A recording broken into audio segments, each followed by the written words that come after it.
Buhay ang salita ng Diyos, ganap nitong natatalos, tanang ating niloloob. Hallelujah, Hallelujah,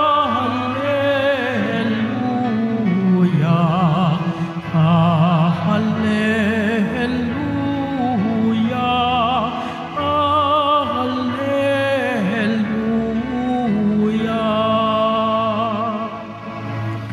Sumainyo ang Panginoon. At sumaiyo rin. Ang mabuting balita ng Panginoon ayon kay San Mateo. Papuri sa iyo, Panginoon. Noong panahong iyon, sinabi ni Jesus sa kaniyang mga alagad ang talinhagang ito. Ang paghahari ng Diyos ay katulad nito. Lumabas ng umagang-umaga ang may-ari ng ubasan upang humanap ng mga manggagawa. Nang magkasundo na sila sa upa na 1 denaryo maghapon, sila'y pinapunta niya sa kaniyang ubasan. Lumabas siyang muli nang mag-iikasyam ng umaga at nakakita siya ng iba pang tatayo-tayo lamang sa liwasang bayan.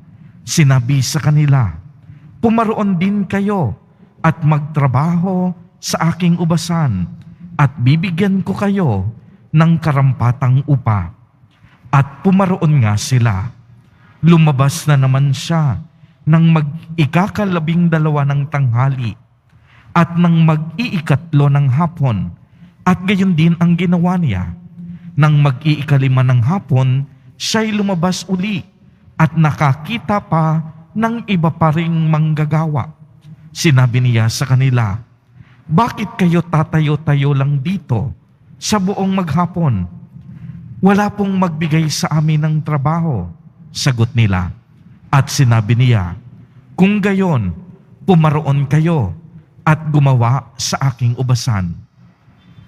Pagtatakip silim, sinabi ng may-ari ng ubasan sa kaniyang katiwala, "Tawagin mo na ang mga manggagawa at sila'y upahan magmula huli hanggang sa unang nagtrabaho." Ang mga nagsimula ng mag-5 ng hapon ay tumanggap ng tig-1 denaryo, at nang lumapit ang mga nauna, inakala nilang tatanggap sila ng higit doon. Ngunit ang bawat isa'y tumanggap din ng 1 denaryo. Pagkatanggap nito, nagreklamo sila sa may-ari ng ubasan. Sabi nila, "1 oras lang po gumawa ang mga huling dumating, samantalang maghapon kaming nagpagal at nagtiis ng nakakapasong init ng araw. Bakit po ninyo pinagpare-pareho ang upa sa amin?" At sinabi niya sa kanila, "Kaibigan, hindi kita dinadaya. Hindi ba't nagkasundo tayo sa 1 denaryo? Kunin mo ang ganang iyo at umalis ka na. Maaano kung ibig kong upahan ang nahuli ng tulad ng upa ko sa iyo? Wala ba akong karapatang gawin ang aking maibigan sa ari-arian ko? O naiinggit ka lang sa aking kabutihang loob?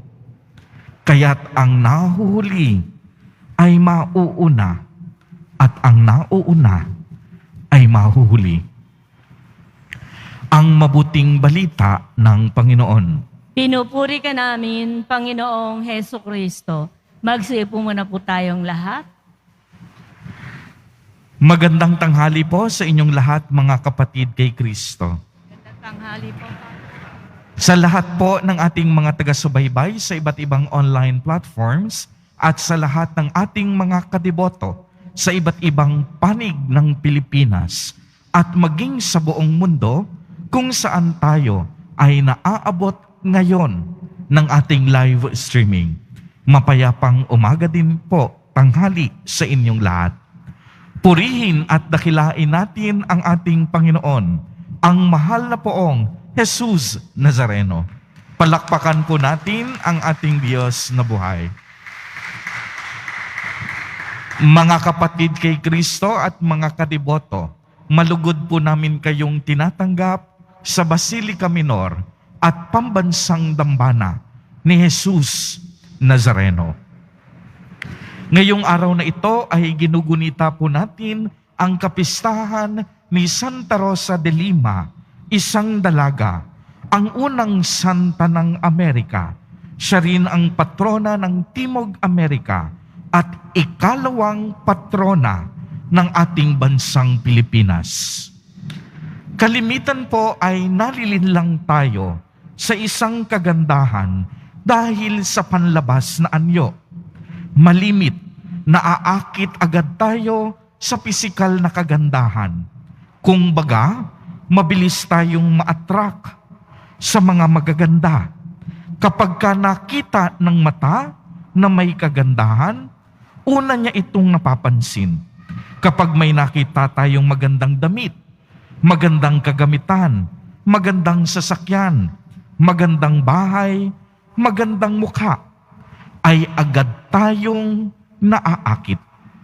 Subalit ang lahat ng ito ay panlabas lamang.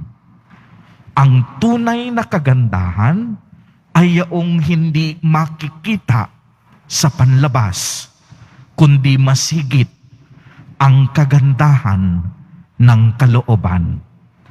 Ito ang itinuturo sa atin sa ating pagbasa sa araw na ito, na ang Diyos lubhang mahabagin, punong-puno siya ng kagandahang loob. Hindi siya tumitingin sa pisikal na anyo. Ang mahalaga sa Kanya ay ang laman ng ating mga puso. Kung babalikan natin ang talinhaga sa Ebanghelyo, noong maghanap ang may-ari ng ubasan ng mga manggagawa sa iba't ibang oras, ay binayaran niya ito ng pantay-pantay. Hindi dahil siya ay may paborito, ngunit dahil siya ay puno ng awa at habag. Kahit na may nahuhuli, binabayaran pa rin niya ito ng tama, sapagkat siya ay ang Diyos ng katarungan. Kaya naman, kapansin-pansin din po sa talinhaga ang mga reaksyon at pag-uugali ng mga unang manggagawa.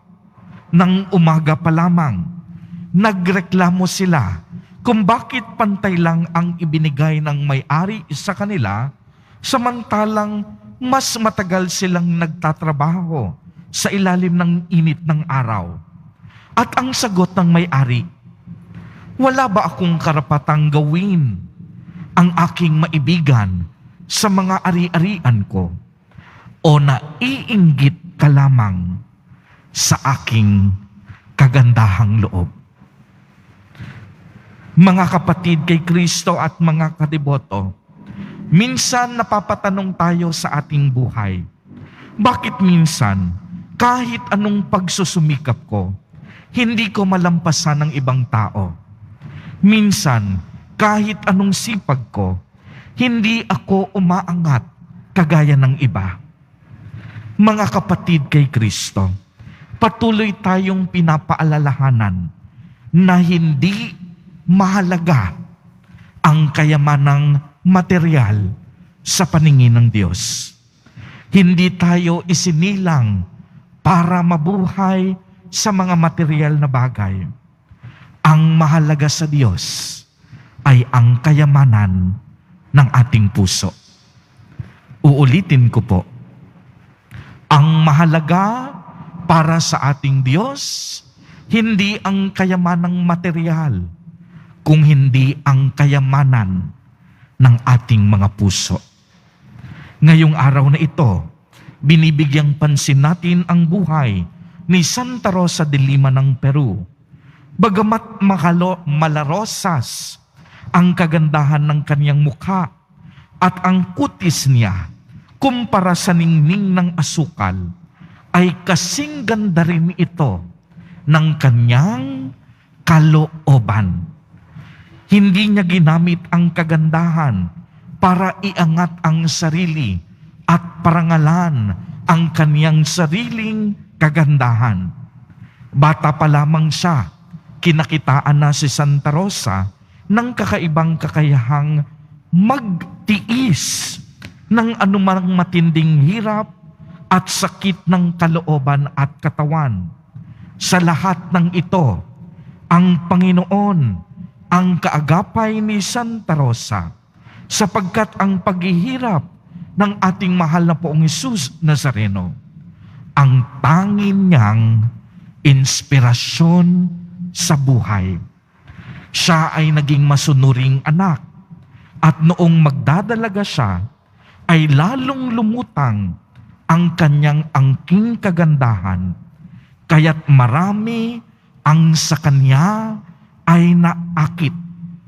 At sa kabila ng mga papuri na natanggap niya, kanyang tinalikdan ang mga pang-aakit ng kamunduhan, at upang tigilan ang mga manliligaw, kaniyang pinagaspang ang kaniyang mga muka't kamay at ginupit ang kaniyang mahabang kaakit-akit na buhok.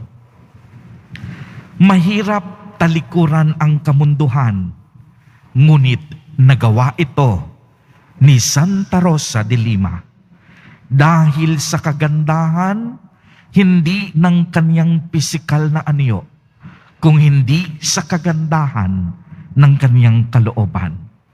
Itinalaga niya ang kanyang sarili upang paglingkuran ang ating mahal na Poong Hesus Nazareno. Mas pinili niya ang Diyos kaysa komportabling buhay, kaysa material na kayamanan. Kaya naman ngayon ay kinikilala si Santa Rosa hindi lamang ang kaniyang pisikal na kagandahan, kung hindi higit sa lahat ang kagandahan ng kanyang kalooban.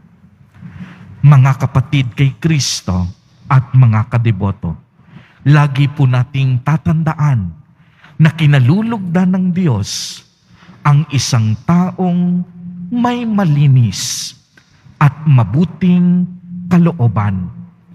Hindi interesado ang Diyos sa ating pisikal na kaanyuan. Interesado siya sa laman ng ating mga puso. Sino at para kanino tumitibok ang inyong puso? Para lamang ba ito sa inyong sarili? O una't higit sa lahat, para sa Diyos? Amen. Purihin at dakilain natin ang ating Panginoon, ang mahal na Poong Hesus Nazareno.